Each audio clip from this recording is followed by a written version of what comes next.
That concludes our list of speakers, Your Honor. Is there anyone present wishing to speak?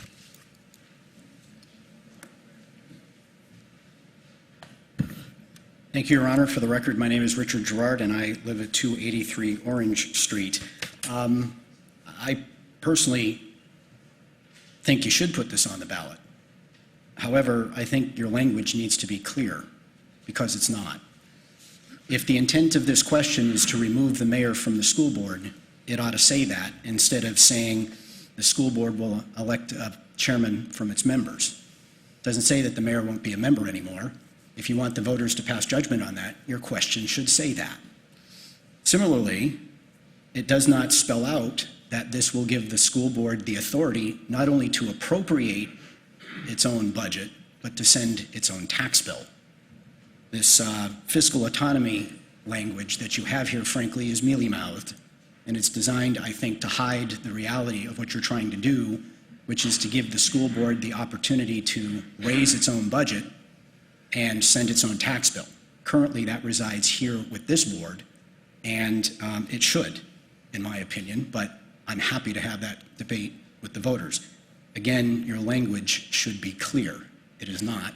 It is deceptive, and that is not going to get an honest result from the voter. Finally, there are things here in this language that the school board already has. The school board is responsible for overseeing the administration of its own budget. While this board appropriates the school's budget, it has absolutely nothing to do with how the school board allocates the funds. It already has the power to authorize and to appoint its own independent auditor, a clerk, and a treasurer. It does that now. So I don't know why we need to amend the charter to provide for that, because it already happens. And the only thing I'll say on the content of the debate is this. The idea that somehow the mayor of the city, who as an ex officio member, if they don't believe they should be part of the school board or don't want to be, they don't have to be. And there are plenty of examples of mayors that have relinquished the chair to the vice chairs of the school board, and not in distant history, but recent history. But if the idea is to somehow say that the city and the schools are separate, that the schools are not part of the city and don't deserve the attention of the top elected official in the city, who, in my opinion, is the only one that has the center of gravity necessary to move change, whether I agree with that change or I don't.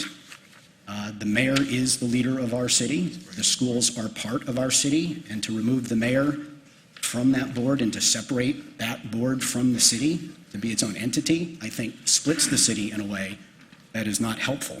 But I'm content to let that happen, that debate play out with the voters, but I think you need to respectfully consider the questions that you're putting before the voters, or the representations of what these changes would be, because they fundamentally hide the intent of these amendments. And I think that is unfair, and I think it tilts the debate in the direction that those who are putting this question on the ballot want it to go. And the final thing I say is, I think on tonight's agenda you have something about establishing a charter commission. Maybe you ought to let that process play out and have the charter commission that is going to be appointed and elected in this municipal election, 3 minutes. Review the charter in its totality and figure out what would be best for the city as a whole. Thank you. Is there anyone else present wishing to speak?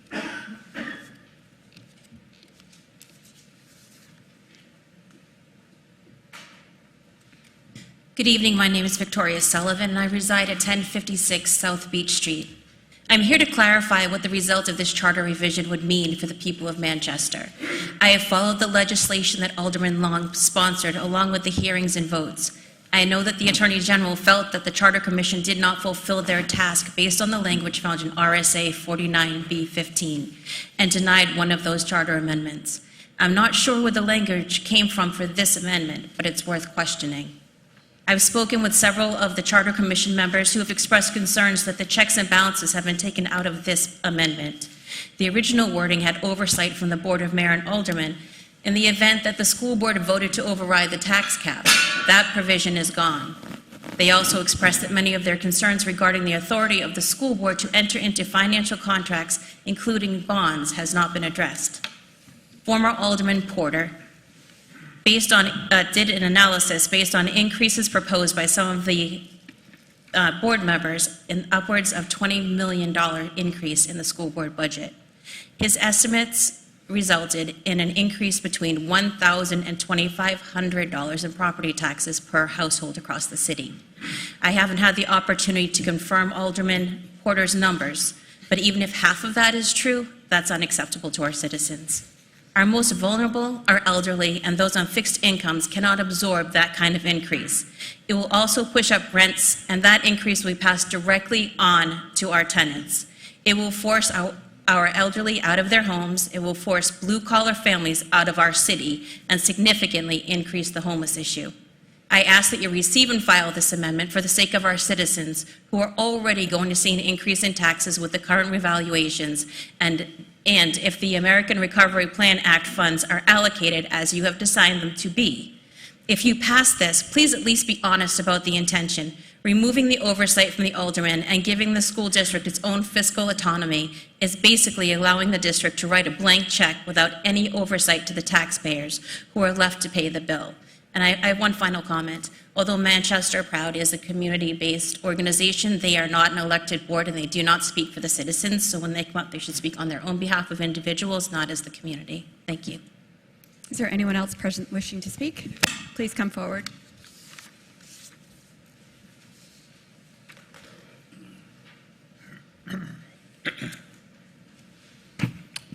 I'm Robert Baines. I reside at 70 Rosemont Avenue in Manchester. First of all, I want to congratulate Alderman Hirschman. I had the honor and privilege of serving with you, and over the years we've developed quite a positive relationship, and thank you for the service to our city. Thank you. I'm here to speak. First of all, I'm the president of Manchester Proud and one of the founders of the organization. I'm very proud of what we do. The school district has changed. It's not the same school district that existed when I was mayor. It certainly isn't the same school district that existed when I was a principal of Manchester High School West for 20 years. The challenges are profound. Anyone who can talk about people moving out of the city, that's already happened. The middle class is basically disappearing or disappeared from our city. You just have to look at what's happened with the Title I numbers of poverty. I think there's only one school in the city, Green Acres, that doesn't qualify as a Title I school. That means the middle class has left. And a lot of it has to do with education. And I'm not saying what this is proposing is going to change all that, but what we're trying to do with Manchester Proud is certainly a step in the right direction. By the way, I will trust the city solicitor and the city clerk to make sure the language is proper. That needs to be. I was vice chair of the Charter Commission in 1996 that transformed city government, and we came to almost unanimous agreement on everything we proposed.